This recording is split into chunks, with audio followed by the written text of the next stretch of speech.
Nosaltres som un grup de persones que ens hem format per aconseguir i ajudar-vos a solucionar els vostres problemes i conflictes. Mediació és el procés pel qual us intentem ajudar i que solucioneu els vostres problemes i que per tant a l'aula hi hagi un ambient molt més sa i que no hi hagi res tòxic. Fem dinàmiques a l'aula per aconseguir millorar l'ambient entre professors i alumnes. I la comissió som aquest grup de persones que ens hem format per intentar ajudar-vos i que tot vagi més natural a l'aula. Per la nostra consciència de saber que podem ajudar a les persones que ho necessiten quan no es troben en una situació agradable.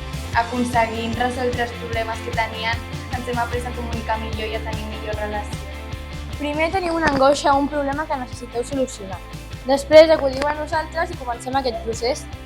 Ens expliqueu els problemes i busquem una solució comuna, de manera que tots estiguem d'acord, i per últim es signa un acte per complir uns acords. La confidencialitat és la cosa més important que hi haurà entre nosaltres. Qualsevol cosa que vosaltres ens expliqueu a nosaltres no podem dir-ho a ningú perquè és una que ens hem proposat entre tots els que formem part del grup de comissió perquè vosaltres us sentiu més segurs i més escoltats.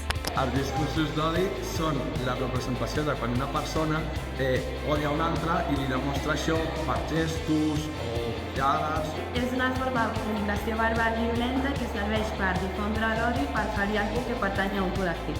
Pues a través d'observar les persones es pot detectar quan una persona està, per exemple, insultant o agredint.